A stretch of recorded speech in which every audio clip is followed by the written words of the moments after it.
Hello. Welcome to our Energy Transition webinar, focused on funding net zero.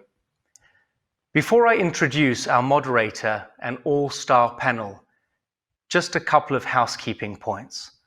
We will be taking questions throughout this session using the interactive panel on the right of your screen. We will also be running some polls, 3 of them. The first one should appear now in the right of your screen. If you experience any technical issues, please email emiaevents@whitecase.com. As a reminder, we will be videoing this session, and a copy of the recording will be available at the end. You should also see an animation on your screen. With the help of a scribe, we will be documenting the discussion from today's session. And now for our panel. It is with great pleasure I introduce our panelists. First up, Bob Dudley. Bob is chairman of the industry-led Oil and Gas Climate Initiative. Bob was chief executive of BP for 10 years until his recent retirement earlier this year. Bob has been in the energy industry since 1979. Next up, Olivier Mussay. Olivier is Global Head of Energy and Natural Resources at Société Générale. He is responsible for SocGen's global advisory for oil and gas and power. He has more than 20 years' experience in energy banking. Next up is Adam Harris. Adam is Head of Civil Infrastructure and Energy at UK Export Finance. Adam has held several senior roles at UKEF and prior to that was at Her Majesty's Treasury and Her Majesty's Revenue and Customs. Next is David Tilston. David is Managing Director at Macquarie Infrastructure and Real Assets, MIRA. He has been with them since 2005 and he leads the renewable energy team at MIRA. He's also leading their investment activities for the recently launched Global Renewables Fund. Then we have our very own Sandra Rafferty. Sandra is a partner in our corporate and M&A practice based in London. Sandra is part of our EMEA private equity group, and she focuses on infrastructure, energy, and renewables. And then for our moderator, we're lucky to have Nick Butler. Nick is the Financial Times energy commentator. He is visiting professor at King's College in London. He was Global Vice President for Strategy and Policy at BP, and before that was a senior advisor to British Prime Minister Gordon Brown. He writes regularly on energy issues for the Financial Times, for which he is the Energy Transition Advisor. Now over to Nick. Thank you very much, and good afternoon, everybody from the UK. Good morning. It's morning in America, as always, and evening in Asia, and I'm delighted that we have such a great range of people on this call. Our topic is the energy transition and the way it is going to be funded. The energy transition is a broad umbrella term that talks to the issue of moving from a carbon-intensive economy to a lower carbon economy. It is a concept that began in the developed world, in Europe in particular, but it's now spread. You see in the last few months, countries in Asia, Korea, Japan, China, making long-term commitments to decarbonisation. And you see in the US, the arrival within the next 2 months of a new government committed to rejoining the Paris Climate Initiative and to a set of policies that will begin to advance the decarbonisation of the US energy economy. The energy transition doesn't have a single definition. Its pace, its meaning is very different from one country to another, and expectations are very high, particularly among climate campaigners who think that the transition will come very quickly. And one of our topics this afternoon perhaps will be what is the realistic timescale on which funding is both needed and going to be available. Funding is an issue for everybody who is taking part in this transition. For energy companies themselves, some of them heavily invested in the old hydrocarbon economy, for financial institutions who are beginning to look at where to place money and how to make judgments on the way the sector's going. It's important for investment funds. There is a great deal of investor interest and great uncertainty about where those funds should direct their capital. And of course, for government policy. There are the long-term pledges. You see them stacking up around the world, not all with substance behind them, but you also see much more now short-term pledges, such as that here in the UK, we're told that next week the government will announce it's going to reduce emissions from a 1990 base by 69% within the next 10 years. And it's not only the detail of that is unclear, it is the funding. That's our focus today, on how different companies, different parts of the economy will approach the issue of funding, whether capital really is available, whether that capital will come through equity or debt or through public finance by government if the private sector is not ready to invest. There is still a great deal of momentum behind shareholder activism and disinvestment campaigns. And of course, there's the challenge for investors and funds of the rate of return. Is this a sector to invest in, or should people, as the data from the S&P and the London stock market says, people are avoiding the energy sector and going for other sectors which have higher short-term returns? We have a great panel today, and I can think of nobody better to start us off than Bob Dudley, who chairs the Oil and Gas Climate Initiative, which is a great collection of industrial weight with an interest in the old economy, but now an interest in change, which is fascinating. He is the former chairman of BP, which is where we first met 21 years ago, Bob. Bob Dudley. Yes, I remember. Well, thank you very much, Nick, and it's good to see you again, even if virtual this time. And thank you for being our conductor today, and greetings to those of you tuning in. And thank you, Michael, and to the entire White & Case team for putting this event together. White & Case have straightened out some of the most complicated things over time in the oil and gas industry and energy industry. So having you actually initiate and host us today on these topics is very fitting, and I have no doubt the transition is going to need your help. So thank you very much. Nick, it is a good group today to talk about urgent and important topics, the energy transition and funding net zero. I'm happy to open the agenda and set the stage a little bit as something as a fire starter, even though I'm not very comfortable with the idea of fire starters and hydrocarbons together. We all know 2020 has been a turbulent year for all kinds of industries, to say the least. Most people I know will be happy to see 2020 in the rearview mirror. In the case of the oil and gas or energy industry, to navigate a pandemic, challenging market conditions, and a global economic recession all at the same time. And just to clarify, because I think words are important, when I refer to energy, I mean the entire broad spectrum of energy in all its forms, because as energy in the UK can often mean just electricity. At times of great change, it is often said this time is different. But things often return to some sort of balance point that we've seen in the past. This time, it really does feel different.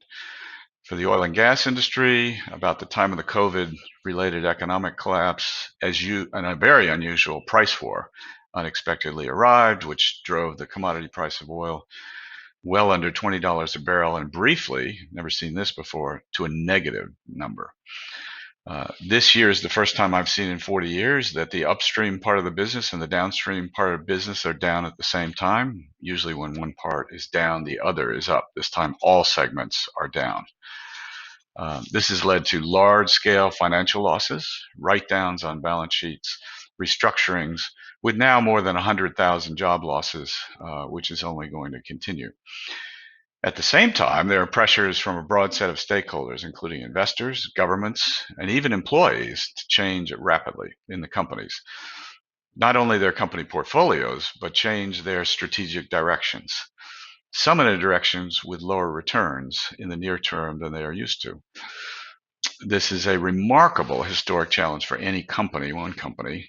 They need to make sure they survive now so that they can shift to a position where they can thrive down the road. And no one is sure how long that will take. So the patience and confidence of investors is really key. And getting that right balance of the pace for a company, for their own transitions with profitability, will be the art of management. And all of the companies are working on this. As you think about the challenges of climate change and the funding of investments, keep in mind which perspectives others will have and where investments will be needed. The Western world, or some would say the rich countries, have one perspective, and the other perspective is from the emerging world. Sometime between 2040 and 2050, there will likely be another 2 billion people on the planet, and it is likely that 95% of that population growth will be in Asia and Africa. They will need energy, and they will need a lot of it. The emerging market is where more than 1 billion people do not have access to electricity, even today. Longer term, for the use of energy to improve their living standards, just think about the increase in energy-intensive technologies that will likely increase demand for energy in those parts of the world, such as air conditioning, automobiles. The epicenter for the challenges is likely not in Europe or North America, but in the growing emerging world. Although it is where the technology and know-how, much of it is, not all of it, money is, not all of it, to drive the energy transition. There will likely be no population growth or increase in energy demand, I would say, in North America or Europe. So the point of this is that transition to net zero for the globe is going to be hard. It's going to be a difficult problem to solve. It will need new technologies, new business models, new government policies to incentivize for this transition. I think the world must put a value on carbon, price, cost, credits, etc. Over 200 years of economic history says if you don't have a price on something, it's very hard to change people's behaviors. The value or cost or tax on carbon, in my view, needs to be both for producers of energy with carbon and also the consumers of energy with carbon. And that should get a change in how people think about how they use energy. People in the developed world need to use energy much more carefully. Turn down the thermostats, turn up the air conditioning, drive less large SUVs. I can think of one country. We've only just begun on the awareness of using less energy, as we don't have much time. So as you think about investments for the energy transition and getting to net zero, I can see 8 areas of great opportunity that are emerging very, very fast that will help us move to net zero. 1, renewables, and of course, solar, wind, biofuels, some geographies, and we'll hear from some good experts today on this. Battery storage to work with renewable energies. Renewables work intermittently, and additional backup is always needed of some kind. It can be not just batteries, it can be natural gas or other parts of fuels. The third one would be decarbonizing technologies for liquid and gas fuels. You'll hear more about that. That's an emerging area very, very quickly around the world. The fourth one would be methane detection and monitoring technologies. This could have the greatest impact in the near term for emissions reductions. It's pretty low-hanging fruit, I believe. The fifth one would be carbon capture, use, and storage technologies or projects. And I pair those together, methane and carbon capture, use, and storage, because I know of no scenarios that will get us to the aims of the Paris Accords without transition of natural gas from coal and carbon capture, use, and storage to put it away, or reuse the carbon. A sixth area would be hydrogen, and it's sometimes referred to as a wonder fuel. It's a small molecule. It burns, produces virtually no greenhouse gas emissions. And there's a lot of work going on that. You'll hear people talk about green hydrogen, blue hydrogen, brown hydrogen, gray hydrogen, but of course, use of green, which use of renewable energies to put the power through water basically and generate hydrogen is fantastic, and blue hydrogen from industrial processes. A seventh area would be energy efficiency technologies, all the things that people are working on so that homes and buildings and industrial activities use energy much more efficiently. And the eighth one I mentioned, which most people don't talk about, but I think there are opportunities here, and it can be a very useful tool to get to net zero, is nuclear. We shouldn't give up on nuclear, in my view. Small-scale modular reactors do have promise, not for all investors. I'm not considering energy sources like coal, although a lot of activity is going on in this area to make that at least cleaner, or hydro. But the point here is there are no silver bullets that I can see now. It will take work on all these areas to get to net zero. However, because there are many areas to work across to move the dial to a low carbon world, I am optimistic. I'm optimistic that mankind will move the transition at a much faster pace, faster and faster in the years ahead. To Nick's point, these things can move fast when they start. So with the right policies to support it, there will be investments that provide good returns for investors. I do believe it will be market forces that will drive investments in low carbon solutions that will involve subsidies, credits, or other mechanisms as part of that market. A point about working together or collaboration to develop technology and projects at scale, I think it will take some very unusual partnerships and working collaboratively within industry sectors, with government.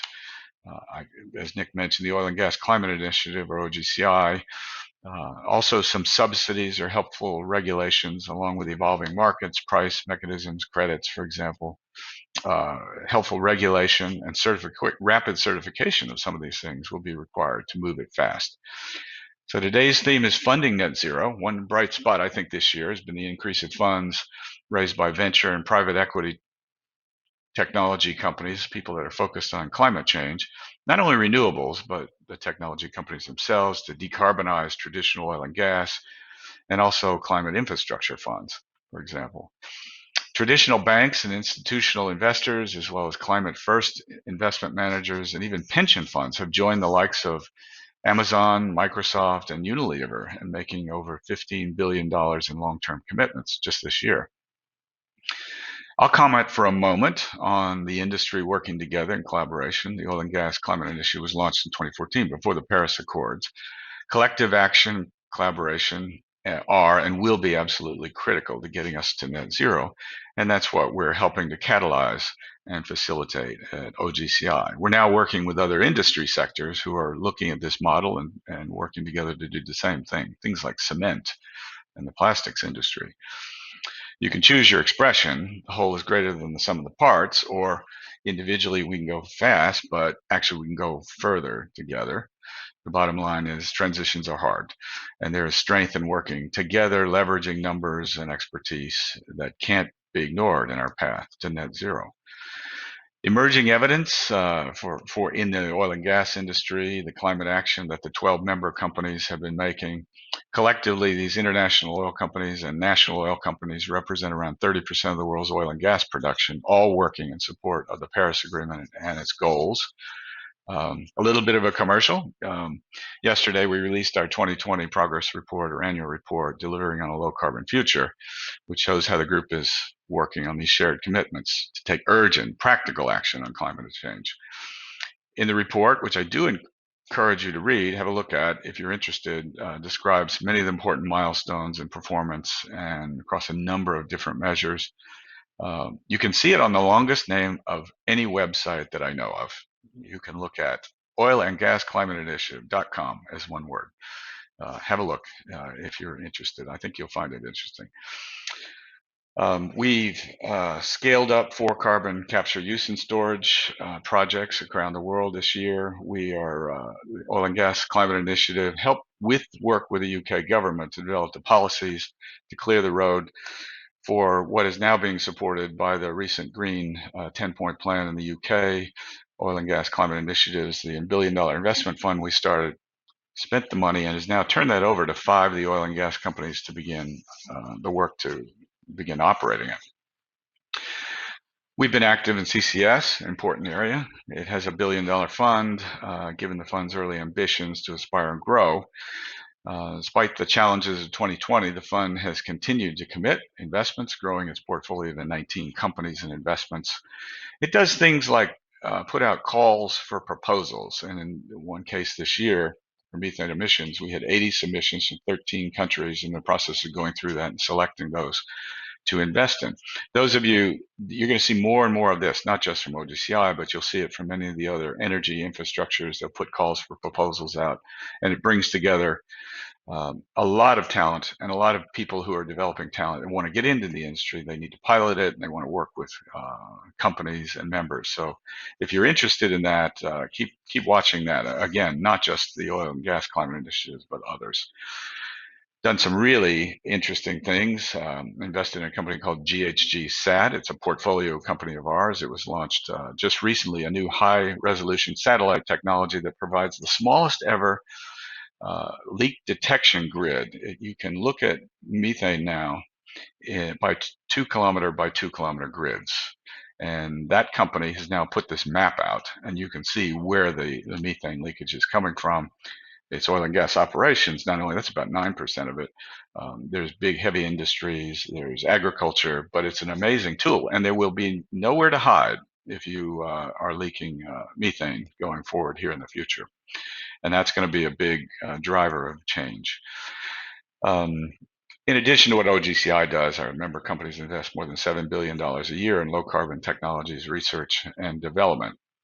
The point of this is that to get to net zero, I believe investing together will be critical in the ongoing transition. It will not be able to be one company. It has to be big coalitions along with government, as Nick said, policy and incentives. So thanks again for listening, and back to you, Nick. Well, thank you very much for an excellent overview to get us going there. I have lots of questions, but I'm going to save the questions until after we've heard all the contributors, and then I'll ask them if they'd like to ask each other any questions, and then throw it open to the wider audience.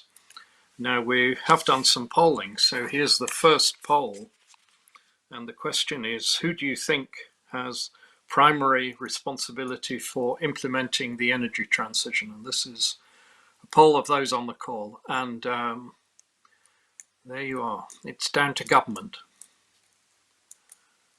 I don't find that answer surprising. I think, it is now, the numbers are still coming in and the percentage is slightly going down. I think the question really to follow that is whether you believe they will do it. But that's a second story. Now we go on to our second speaker. Olivier Mussay is Head of Energy and Natural Resources at Société Générale in France. Olivier, please. Thank you, Nick. Good morning, good afternoon to all. I'm very pleased to be with you today. And what I like to do maybe as a start is to put things into perspective. I noticed that White and Case mentioned that the theme was actually to finance net zero, but they didn't say by when. So I think one of the questions is going to be the time horizon. Are we keen to achieve it by 2050, by 2070? Because this will have a mega impact on the funding requirement by year, which is needed actually to achieve this net zero. And what I would like, and through my search, and I used the sources of i.e. International Energy Agency in order to sort out what we mean, because we keep seeing here and there a lot of reference to trillions here, trillion there. So it's a bit of a difficult to understand what we mean. I am a financier, I am a banker. So my first question is often how much? And looking at the starting point, the benchmark, again from IEA, if you look at the global energy sector in terms of investment per year over the last 5 years, we are talking about $1.8 trillion a year. This is, I would say, the baseline. Now, if you look at the various scenarios, as the SDS, the Sustainable Development Scenarios, or the Net Zero 2050, and you look at the amount of investment needed per year in order to achieve the net zero, you find actually that this number, the benchmark, must be almost double in the SDS and almost triple if you want to achieve net zero by 2050. So we are clearly talking a big number. And if you put that into perspective of the global investment in the world, all industry, all sectors, we are talking roughly about plus 10% per year or plus 20% per year, just to give a sense about the magnitude of the effort that collectively we will have to achieve all together. And looking at the pool and the fact that everybody was relying on somebody else to some extent doesn't make me really comfortable that we are just ready, for the objectives.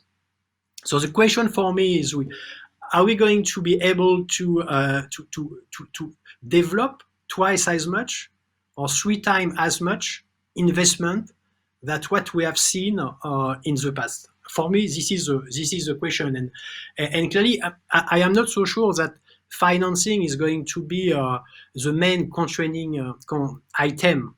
I think we are first to see whether or not there'll be a global roadmap, as we have seen actually after the Paris Agreement, in order to reach these net zero objectives.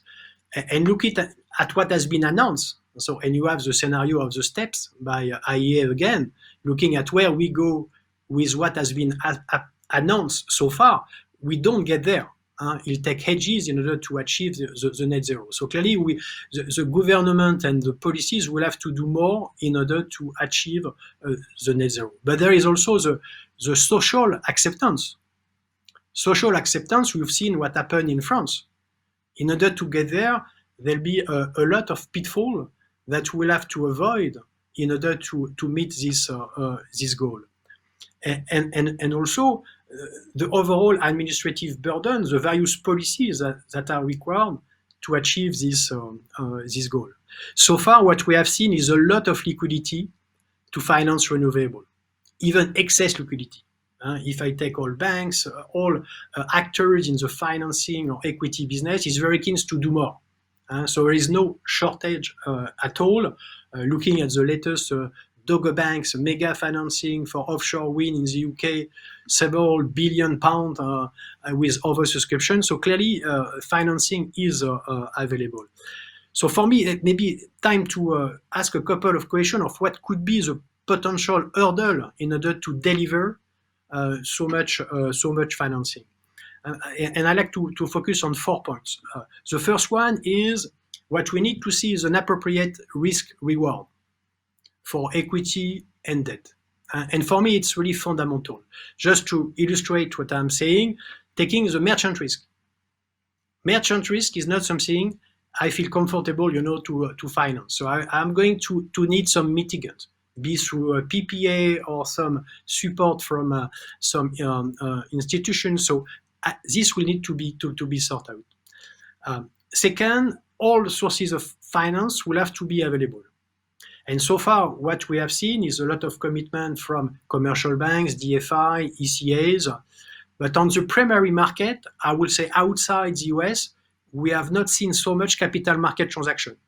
So clearly, the financing, the primary financing of new grassroots projects is mainly from commercial banks in DFI. So it's really potentially a good news. It means that from the capital market, we could get more going forward if the risk reward is appropriate for investors.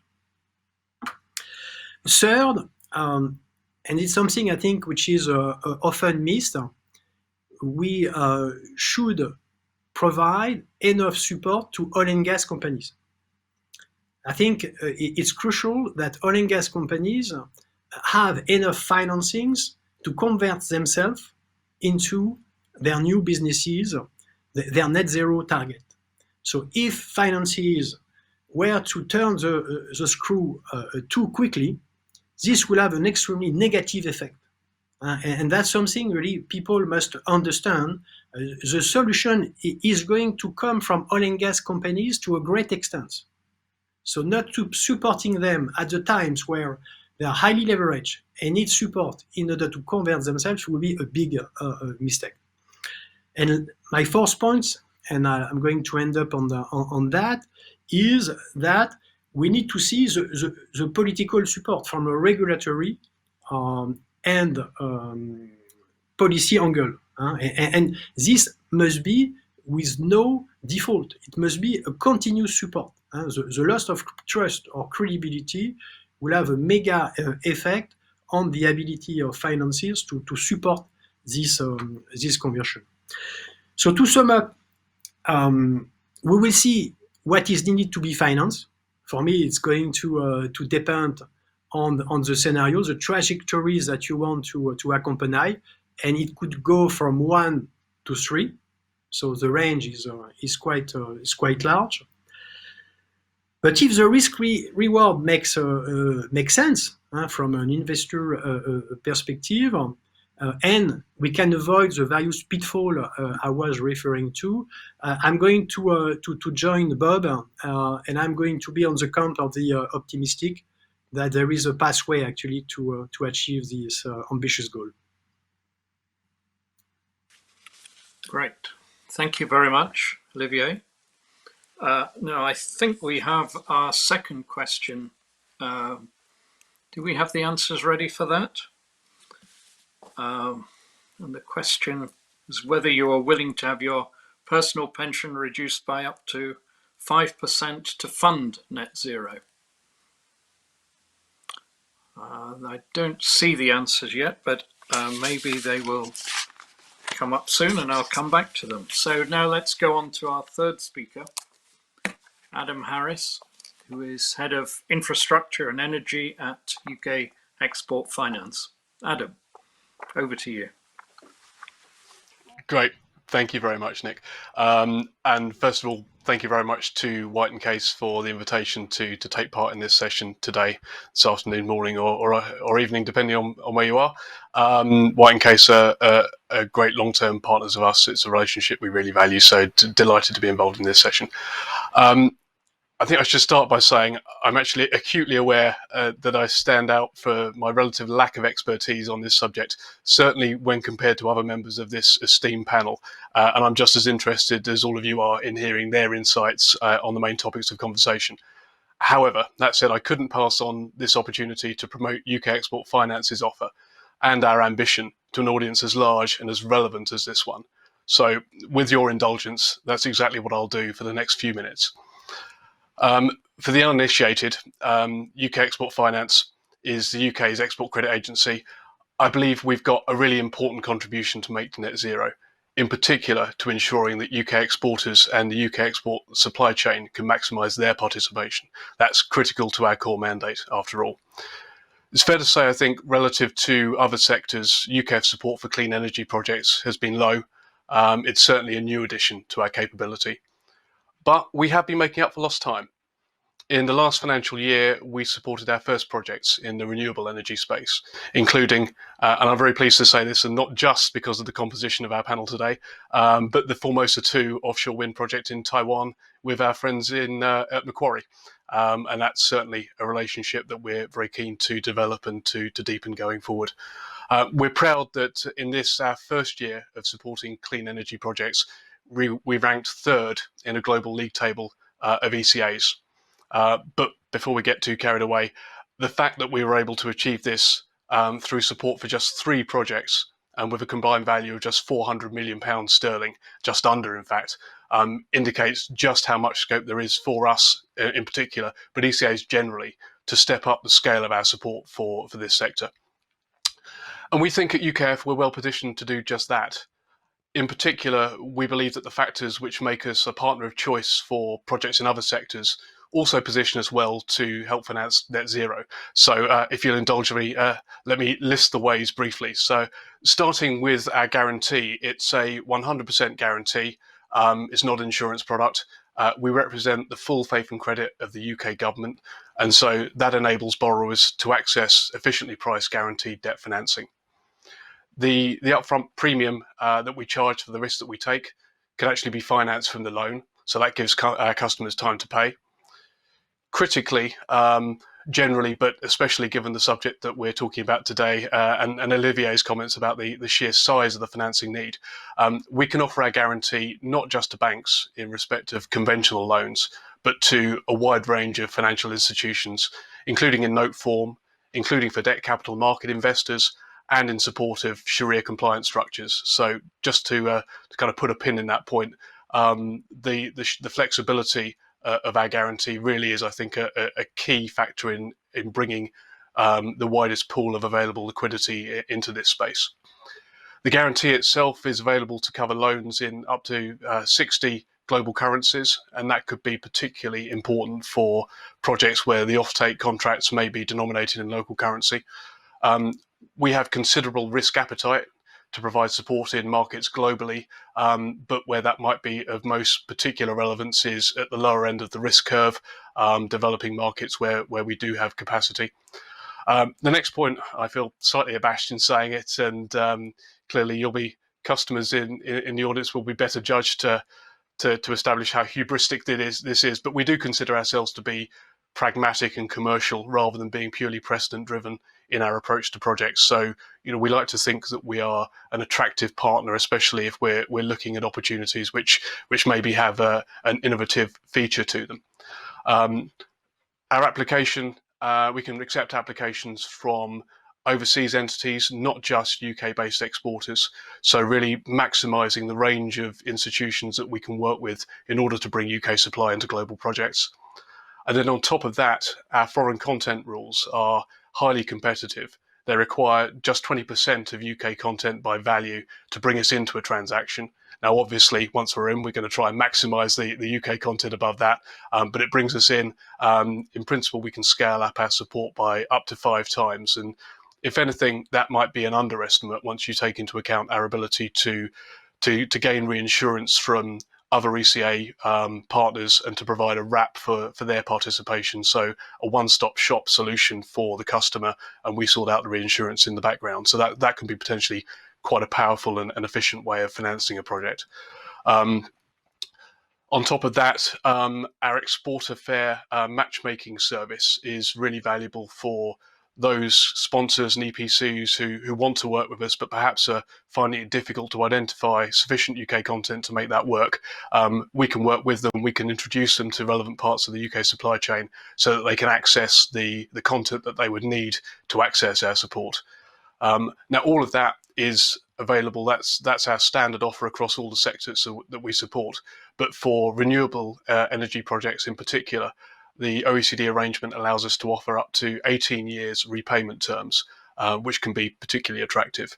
And we can even consider requests on a case-by-case basis to support projects that are physically located in the UK and within the UKCS, subject to the contracting arrangements and our being satisfied that our support is conducive to exports. But for our clean energy offer goes beyond this. As some of you may already be aware, in his March 2020 budget, the Chancellor of the Exchequer announced a dedicated £2 billion worth of direct lending for support of clean growth projects specifically. Now that comes on top of the £5 billion of direct lending, which is already more generally available for UKEF support of export contracts, including in the clean growth sector. So that's a maximum of £7 billion sterling potentially available to the sector. Our direct lending product, which despite me describing its value in sterling terms, can be deployed in US dollars, in euros, and in yen, is a particularly attractive offer for 2 reasons. First is that it offers a single fixed rate for the duration of the financing, and that's for all drawings and regardless of any changes to the anticipated drawing profile. And that might be particularly valuable where we're talking about projects where there may be a degree of uncertainty around the timing of drawings. Second, that single fixed rate is offered on a flat basis across all of those currencies, which again offers a very efficient financing rate. Now, as well as the export credit support that UKEF provides for specific export contracts, we also have a role to play in supporting UK exporters with their general working capital and their CapEx needs in order to grow their businesses. Some of you may already be aware about the support that we provided to Jaguar Land Rover and Ford UK under our new Export Development Guarantee product in the last year or so. In both cases, we guaranteed 80% of their respective £625 million facilities, which will help both those companies step up to meet their own net zero aspirations. So, in conclusion, we absolutely recognise in UKF we are at the very start of a journey here, very much in listening mode, but we do think we've got an important role to play in funding net zero, and particularly in the service of our mandate in bringing UK exporters and the supply chain into those opportunities. Our ability to bring the widest pool of debt into the space through the flexibility and the attractiveness of our guarantee, I think, is absolutely critical here, given the size of the financing need and one of our key competitive strengths. My final thought I'll leave you with: I hope my contact details have been made available by White & Case through the collateral that's been provided alongside this session. I'm certainly very happy for them to be. One of my key objectives coming into this session is, if as a result of it my phone rings off the hook and my email regularly pings over the next days and weeks and even months with people wanting to have conversations with me about how we can work together and how we can bring UK supply into global projects, that will absolutely be a job well done. I can't emphasize enough just how keen we are to really establish and develop those relationships with investors, with exporters, with sponsors and other relevant parties in order to maximize our relevance in this really important space. So I look forward, hopefully, to many conversations with a number of you into the future, and perhaps more immediately answering your questions later on in this session. So thank you very much for hearing me out. Thank you. Adam, thank you very much. That's great. I think your phone might be ringing also with people asking whether the UK is going to do a deal with the EU to keep exporting and trading with them. But thank you for an excellent contribution. Our next speaker is David Tilston, who is the MD for Macquarie Infrastructure and Renewables, and many other things. David. Thanks very much, Nick, and hello to everyone online across the globe. Pleasure to be here, and thank you to White & Case for inviting me to join this panel today. So I was going to talk, I guess, from the financial equity sponsor perspective, and when I thought about what I wanted to speak about, I actually sort of felt that I would steal a bit of work that's been going on recently that PwC did on behalf of the Global Infrastructure Investors Association, of which we're a member, and we contributed along with a number of other big infrastructure investors to that piece of work, which was basically called Unlocking Capital for Net Zero Infrastructure. So sort of highly relevant to the discussion that we're having today. So look, I guess for that, I was going to take 6 key themes, conclusions that came out of that, some of which I think will echo with some of what particularly Olivier was saying earlier. I think the starting point is there's significant investment needed. That's probably not a huge surprise. And in terms of the numbers that have been quoted to date, my numbers are a little bit smaller, and it is UK contextual. So I'll apologise for that, knowing that we've got a global audience. But I think you'll be able to read across a lot of things from that. But this report suggested that there was a need for about 40 billion a year of investment in infrastructure to be capable of delivering net zero over the next 10 years to 2030. Majority of that into the power systems, buildings and industry, and trying to decarbonise those. but also transport and digital infrastructure, which is a key enabler to push things forward. The second conclusion, which is a positive one, so in the sort of in line with the optimism of Bob and Olivier earlier, there is a deep pool of low-cost capital that is ready, willing, and able to invest into this. Believes it's an exciting opportunity, and given that pool of capital is sort of structurally growing, let's say, so world savings going up, pension funds allocating more to real assets and infrastructure, then there's a good opportunity to unlock that low cost capital to help deliver net zero. Then I guess I come on to what are the asks, and I was quite interested by the first question where I think 2/3 of people were pointing to government, and I am going to ask government to do some things in order to enable us to invest in this space.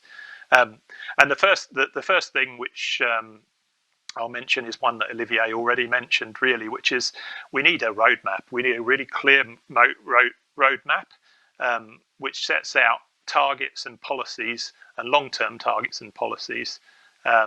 We're long-term investors. The investments you're going to make in this type of infrastructure is long-term. It has long-term payback, and therefore investors, to have the confidence to push into that, need to see that long-term vision from government, and we need to see that sort of reasonably rapidly and urgently. The second area ask, if you like, is policy intervention is needed to enable low-cost financing to come into less mature technologies. Now, we've seen this in the renewable space. I've been investing in Macquarie for 15 years in the renewable energy space, and over that time, the amount of new capital coming into that space, the cost of of actually investing into the infrastructure has come down dramatically. But it needed clear policy, feed-in tariffs, green certificates that investors had confidence in, to enable that journey to a point where actually the investment is now sort of reasonably cost comparative with any other generation. So we do think we need revenue support models that help underpin investment into this low carbon infrastructure.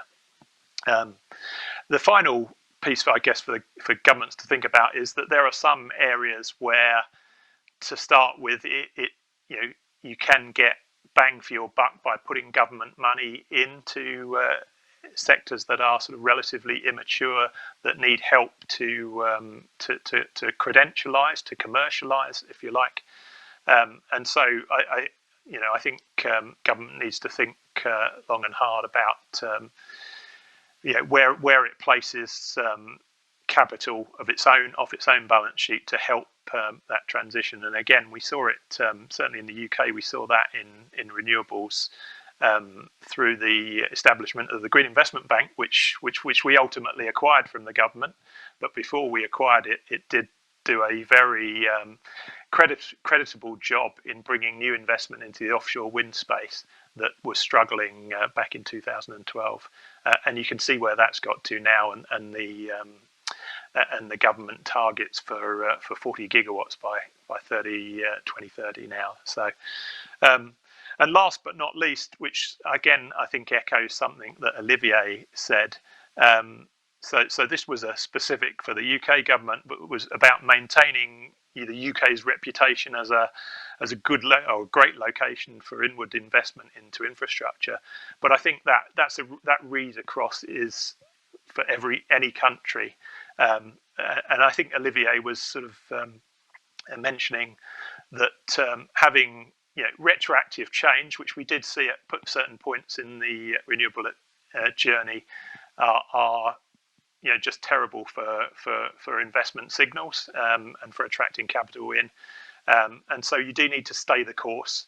You do need to think very hard before you do anything negative along those lines, because given the time and scale and speed of what we need to do here, we can't really afford to take backward steps. So look, that's apologies for stealing from the report, but I felt it sort of summed up how equity investors look at this space. We're excited. We would love to put money to work in this space, and indeed we, Macquarie, are working on various projects in this space. But to really unlock the lower cost capital that infrastructure investors can bring, you will need some support from governments along the way, revenue models, etc. So I think I'll end there. Thanks, Nick. David, thank you very much indeed. That's great. Great view from the sector. Now we come to our second polling question, and here are the answers. Are you willing to have your personal pension reduced by up to 5% to fund net zero? And you are. 54 to 45, 46 nearly. Wow. Okay, we have both an optimistic panel here today and an agreeable audience, so everything's fine. Let's come to our fifth, final, last but not least, contributor, Sandra Rafferty, who is a partner at White and Chase. Sandra, your turn. Right. Okay, thanks, Nick. So, like David, my focus is on infrastructure funds, and certainly what we've seen during the pandemic is an acceleration in trends relating to net zero within the infrastructure sector. We've seen, and it's been mentioned by David and others, there's been a notable shift with more funds now looking and chasing renewable assets. Previously, we'd had infra funds chasing core infra and looking for returns of 8 to 12%, but certainly during the pandemic, we've seen assets, particularly like in airports, showing negative returns and other assets suffering, and therefore renewables have become a popular choice for infra funds, delivering nowadays a rock solid 6 to 7% return. In fact, just quoting some stats, deal activity in the renewables sector reached globally around $54 billion in the first 3 quarters of this year, compared to last year when it was $35 billion. So, quite a jump. So just how competitive is the market?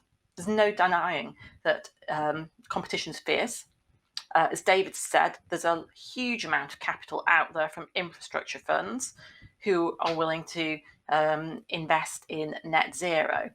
And also, funds are being pushed by their investors to meet their ESG requirements.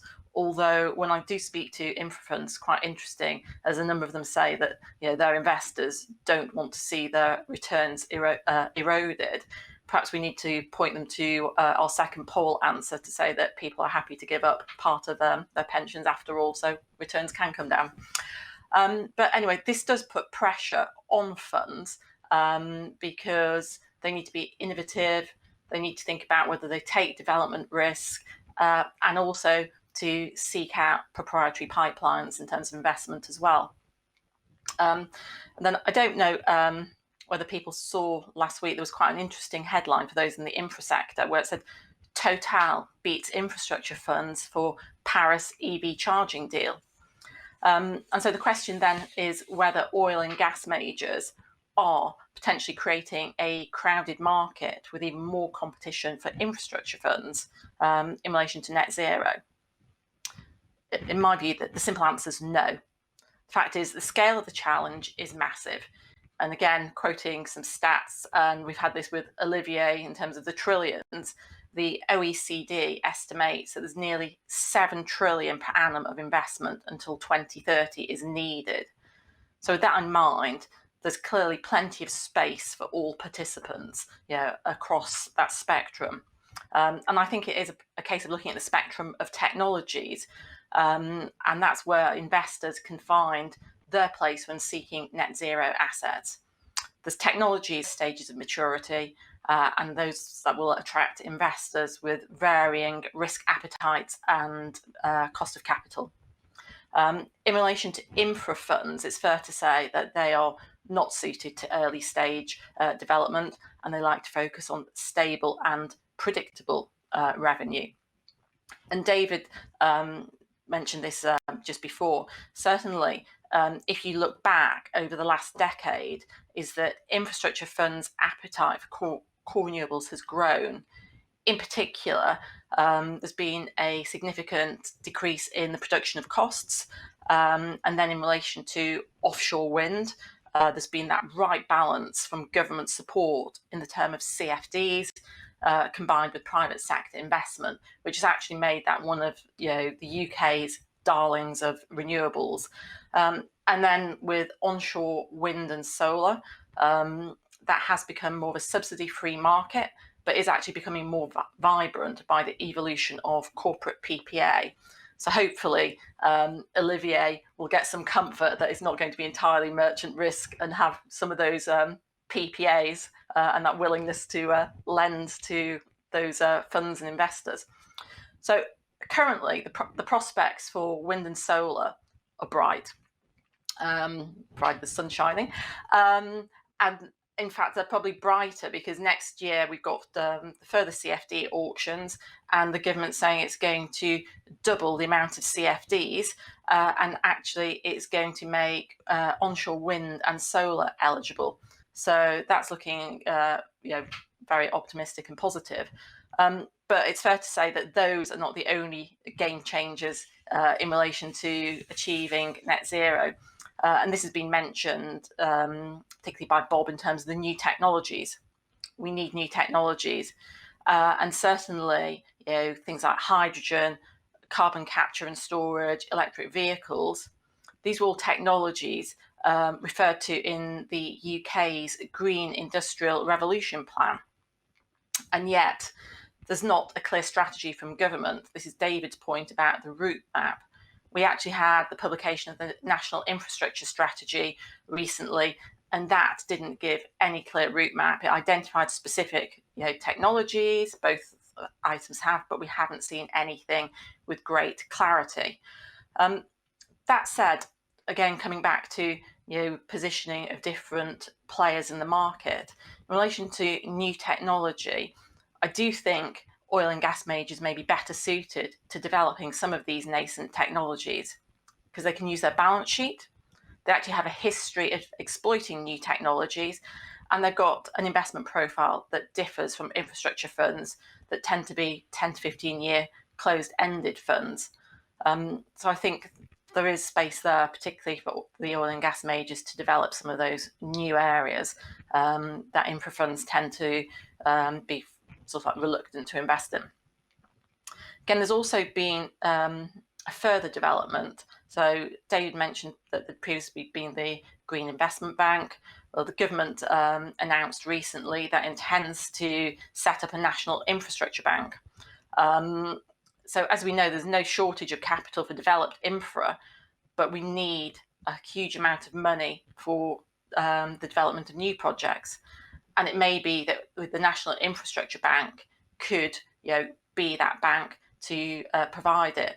And perhaps Adam with UK EF alongside, there could be a real opportunity, because I certainly think the development of new technologies is key, and there's definitely a gap in the market there. So hopefully that's where you might get a lot of interest.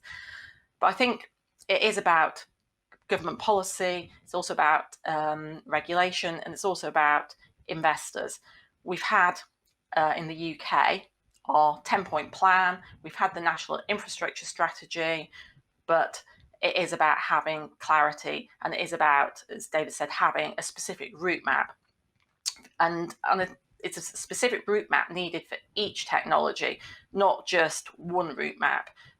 There needs to be specificity to achieve a successful outcome for all of these technologies in terms of amount of funding, are there going to be subsidies, what support we're going to get. the fact is, we can't just have a vision from government. We need clarity. There is a pool of capital looking to seek out investment, but governments need to work harder, create that framework, de-risk those projects, and enable new technologies. Thank you. Sandra, thank you very much. It's a great way to draw this section to a close. And I see our cartoonist has caught it all on one slide, which is extremely complicated. So I'll just leave it up and you can read it and see if you understand it. Now we have just under half an hour for some questions. I'm going to start with 2 and then throw it open to whoever in the audience wants to send in a question. Let me start with Bob. Bob, the stock market doesn't quite seem convinced that the oil and gas sector are the right people to lead this transition. That's certainly what the share prices are telling us. Do you think that the market is wrong and that the industry is going to adapt? Or should it stick to its knitting and carry on doing what it does very well, because oil and gas, as you've said, will still be needed? Are they the losers, or are they going to be leaders or losers? Well, I think, Nick, it is an unloved sector, and it's been that way a little bit further back before the COVID times, because it did spend lots and lots of capital with projects that were overrun, over budget, and late. So it was already going through a little bit of stress and transition there. I know that tens of thousands of people get up every morning in these companies and go and work in renewables and low carbon technologies, and some of them are very much in the core companies of the oil and gas companies. Olivier said it, Sandra said it. Offshore wind structures, that's what the oil and gas companies do. They build offshore harsh environment technologies. Hydrogen is a great example. That's great. The oil and gas companies move around natural gas all the time.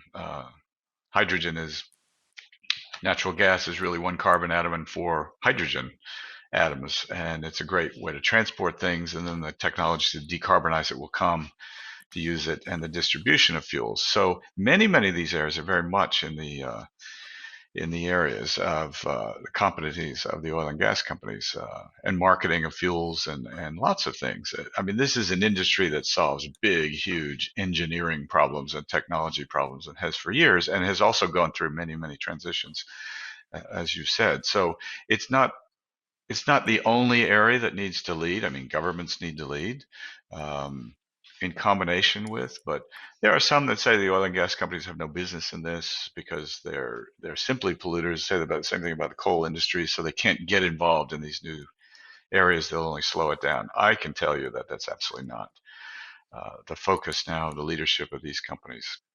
They can't walk away from the world's need for energy overnight. But it's the pace and the time, and companies have gone through transitions. Microsoft has, over the time recently, some very unusual, IBM and other industries, and the oil and gas companies, I think all of them intend to do that. I don't want to sound defensive about it, but I was talking to somebody the other day about, the 5 big oil and gas companies and brands. It's only 8% of the world's oil production, so it isn't. It's most people would say 25 or 40%, but the big national oil companies are, they're going to produce oil, and so the companies that we all know, the brands that are in the West, and they're so dedicated to this, I think they got to be part of the solution. Absolutely. Okay, great. Thank you, Bob. And of course, I forgot to mention that you used to run the solar business in BP some time ago. Solar, and started the wind business and worked on hydrogen back then. It was a little bit before his time, though. It says something about the cycles here. Yeah. Okay. My question to all of you, really, and anybody can answer this, is what is the pace of this change going to be? You've all been relatively optimistic. And I think the best way of asking the question is, what do you think the share of fossil fuels in the world energy mix, which is now now 80%, give or take 1% this year. 80%. What will it be in 2040? You're asking me or others? Anybody? Yeah. Bob, you want to start? Well, it's interesting because if you take fossil fuels, today it's about 81% of the world's energy mix. If you go back 20 years, it was 81%. 1%. What's happened is coal has been displaced by natural gas. That can't be the mix going forward. I mean, we need to decarbonize. I think natural gas converting coal out of the mix, not to offend anybody on the line with coal companies, but natural gas burns with half the CO2 of coal. It's a greenhouse gas itself. That's why the methane detection things will work. But that number just has to come down, and it will come down. If you look at how do you get to net zero, I think productions by 2040, 2050 need to be down, 40% or so. Whether that's possible with the cooperation of the emerging world, that's a different matter. But these numbers have to come down. Do you mean 40% from 80 to 40, or 40% well, of 80? to get there, I would say there's 190 million barrels a day of oil production. To get there, the contribution of reductions probably needs to get down to 50 million barrels a day, 55 million barrels a day, displaced by new fuels, biofuels, solar, wind, and hydrogen as well, for fuels. It's a lot. Quite bold. Olivier? Yeah, I would also say a lot. A lot of reduction is needed in fossil fuel, but I think we need to sort out within the fossil fuel. I think it's a bit of a shortcut to put them all in the same pot. There is on one hand coal, and clearly, as far as banks are concerned, we have made a clear commitment to stop financing coal, and for Société Générale, it will be by 2030 for OECD countries and 2040 for non-OECD countries. And in the meantime, we don't finance any coal company having active development of coal. So it's quite of a commitment to stop coal finance. And this will have effect because we are not alone. And clearly the banking industry is against coal finance. So it will clearly have an effect globally in the industry. Then you have oil, and oil clearly is going to also to go down quite significantly because there'll be the EV vehicle, there'll be the change of mobility. So it's going to go down, but still a question mark about what you do to produce plastic. All the petrochemical stuff, will have to come from oil. What you do with air transportation, because I think we are not yet there to replace oil-based kerosene. So that's also one key item. And this item, after the COVID crisis, should grow again. And last, gas. And clearly, I see gas as a fuel helping the transition in one way, because on one side it can displace coal in some countries, and in other countries it's an enabler because it can enable more penetration of renewable to stabilize the electricity network. So gas, when you see at all scenarios, is either up or flat over the next decade, and even until 2040 in some scenario it's still up compared to today. So I see a big difference between each of these three sources of energy. David? Yeah, hi. So I guess the point I was going to make was the last 20 years we've been moving renewables to a tipping point, and therefore, if I think about the power sector, I think the next 20 years look very different because we are at that tipping point. New technology, new generation. The cheapest is likely to be renewables. At some point in the next decade, it's likely that the cost of renewables will be able to displace existing generation at lower costs. So I think the power sector's at that tipping point. So then the question really relates to other parts of the decarbonisation of other parts of other sectors, and there we are reliant on some of the things that I talked about, the roadmap, the policy support.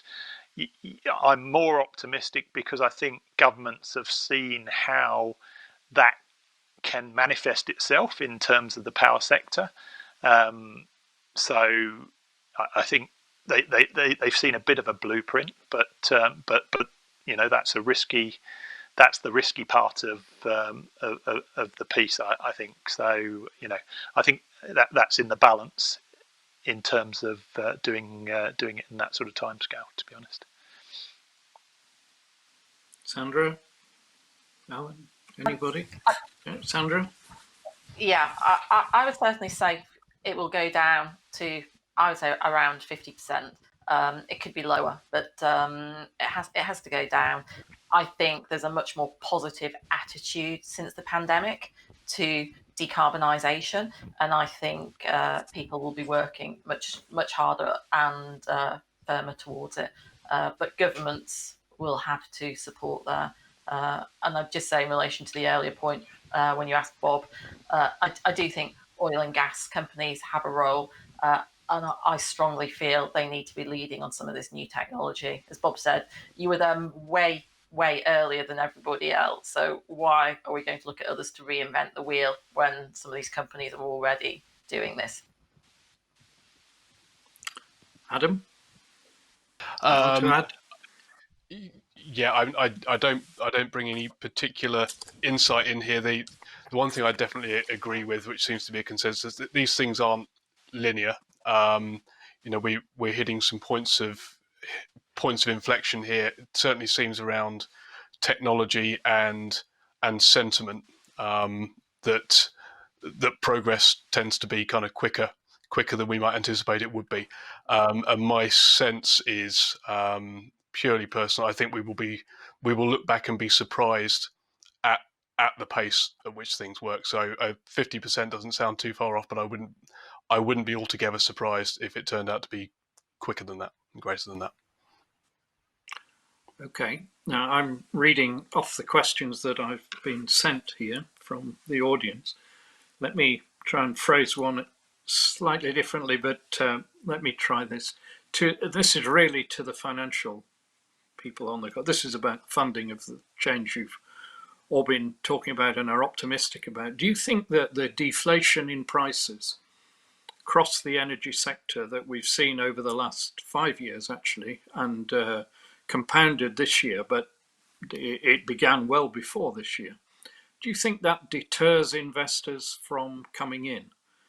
I mean, almost everybody's talked about the power sector, and I agree completely with David that the change is well underway. But it does mean that there are multiple competitive suppliers now for the electricity market, and that is pushing prices down. You see renewables growing, they're lower cost because of the industrialization of the business, and in some cases subsidies. They're taking more of the new build and pushing other things out of the way, so they're pushing down the gas price. Do you think this is an environment in which investors who are looking for returns will want to keep investing as they see greater competition and a general deflation that is still going on? And if Bob's right, and others of you are right, that oil and gas decline in, I think that means in absolute terms, are people going to invest in oil and gas as well? Or are investors going to run and look for better returns elsewhere? David, you're the investor. Yeah, maybe I'll start off. Look, I think that's a super interesting question, actually, because we, as an investor in renewable energy, one of the big risks that you take, and Olivier alluded to it as that the debt guys don't like merchant risk. Infrastructure investors are not sort of uber keen on merchant risk either. And in an environment where, as you say, prices are coming down, the general thesis is that they will go up in the future. That's a sort of interesting thesis in these times. That at least is what professional forecasters of power prices tell us. I would say that currently investors are not being put off. I mean, that's very clear. Investors are pouring money into the renewable energy sector and continue to do so. And I think there's some risk in that in the long term in terms of the tail risk that they take. Typically, your sort of first 10 or 15 years of revenues are pretty well known anyway, but you're still reliant on the revenues in years, call it 15 to 30. So yeah, look, there's risk, and as people wake up to some of those risks, that I think people are going to have to reflect on that. My personal view is that the power industry will need to change the way it determines prices away from a marginal pricing system into a more sort of power purchase agreement driven system anyway, which I guess is what the US has seen a lot over the years in any case. So that's my reflection.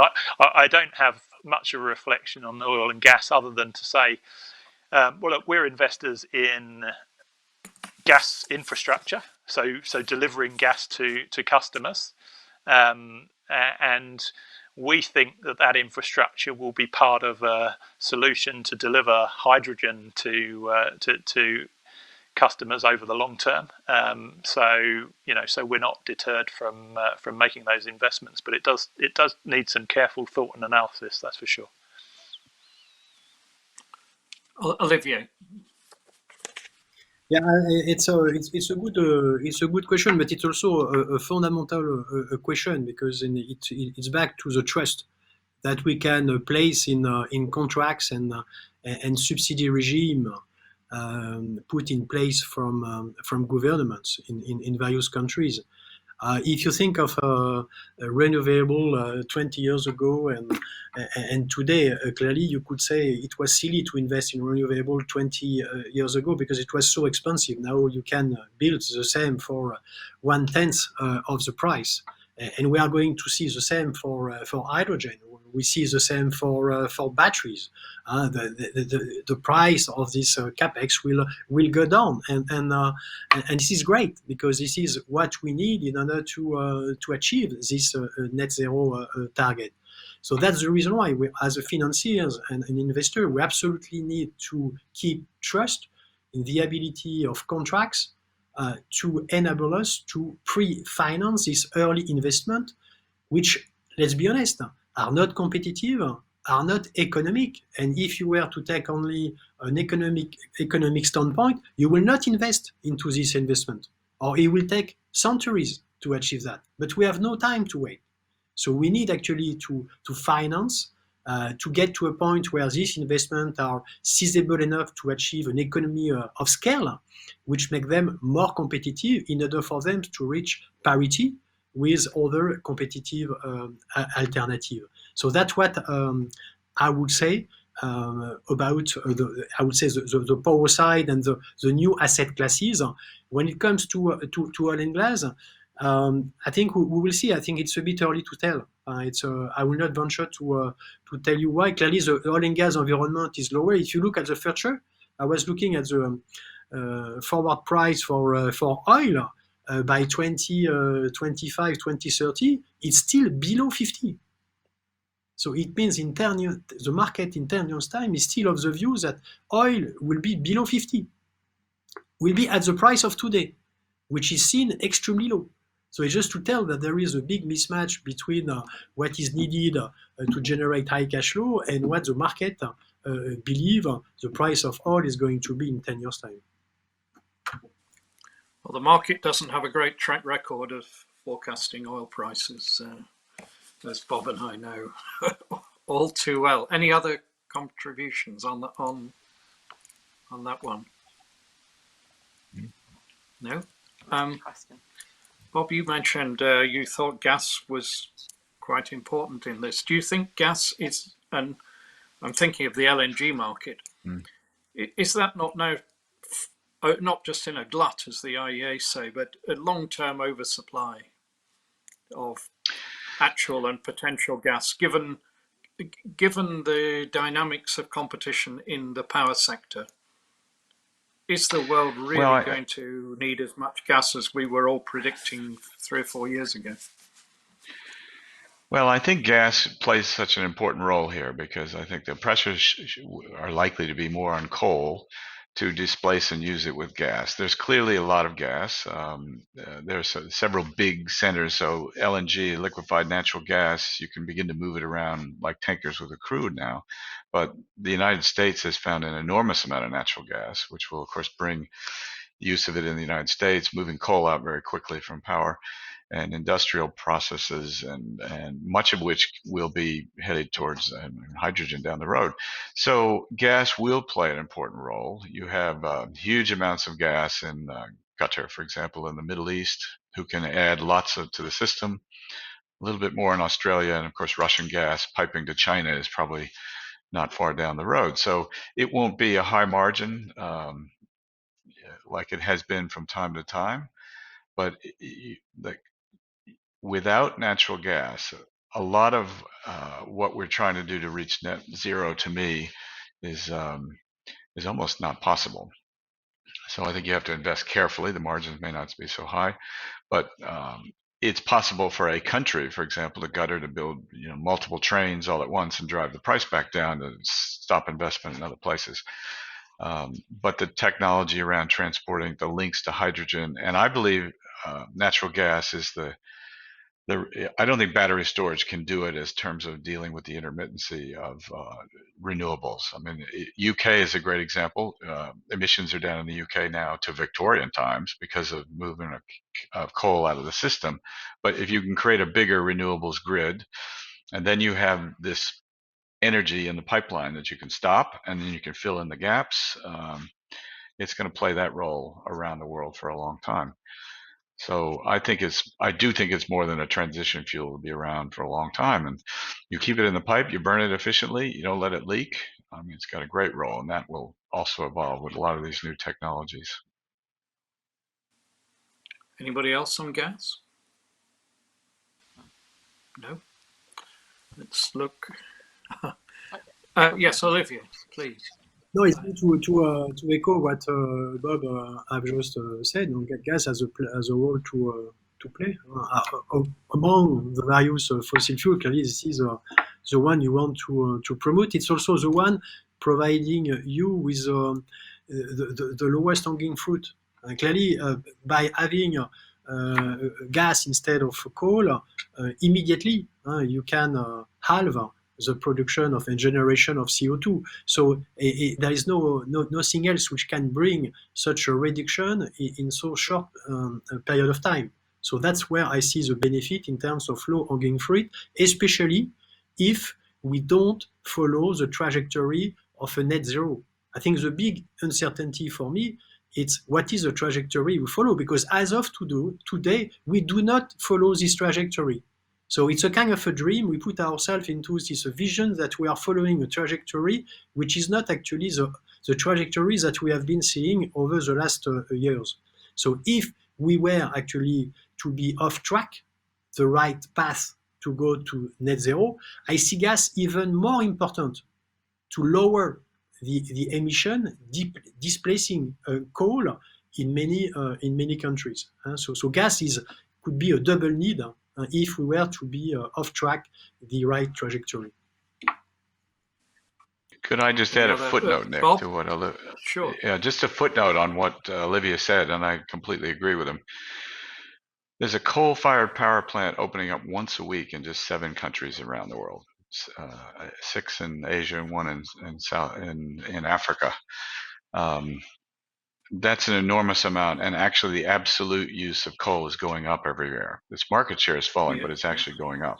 And to me, this is one of those solutions we must address. And you can't quite do it yet with renewables. Right. Okay, we have limited time left, and I have one more question that's come in. So this is to everybody, it's not just to you, Paul. What would you most like to see the Biden administration do to influence the energy market now that would encourage investment and move us all in, by setting an example, perhaps, move us all in the right direction, which is also compatible with US politics? So this is the art of the possible. I'll come to you last, Paul. Sandra, I'm going to go around the table, as it were. I think it's got to be about pulling in people globally, and I think they should set an example by creating that roadmap. We talked about detailed roadmaps, and I think they should demonstrate that, even if it's in relation to the US, and it's something that then people can look at and borrow from, perhaps. David? Yep. Something quite similar. So over the past years of the Trump administration, I think the US states a lot of them got on with decarbonising. So Trump didn't have that impact. The impact he had was a sort of negativity around the world. And I think climate diplomacy and becoming again a true leader in this, the US should have a place in that. So if you've got the US, China, and the EU all sort of singing from the same hymn sheet, that feels quite powerful to me. We'll have everybody except Australia, I think. Adam. I say it's outside of my my policy brief, and as a loyal and impartial British civil servant, I might pass on that one if you don't mind, Nick. All right, I understand. Olivier. Yeah, I'm going to echo what Sandra and David said. I think it's a kind of a momentum. What we were missing is the fact that it was a kind of a bizarre thing. We had the EU, we had even China claiming that they will be achieving net zero by a certain time, and we had on the other side of the ocean the US being reverse flow. So we had this disconnect. Although at the same time, we've been extremely active on renewable in the US.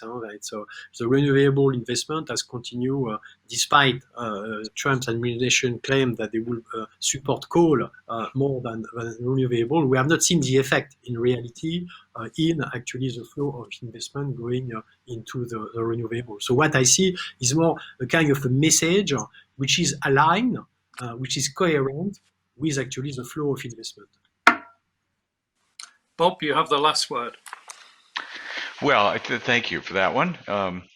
I would say two things, kind of broad things. One is reintegrate into the global system.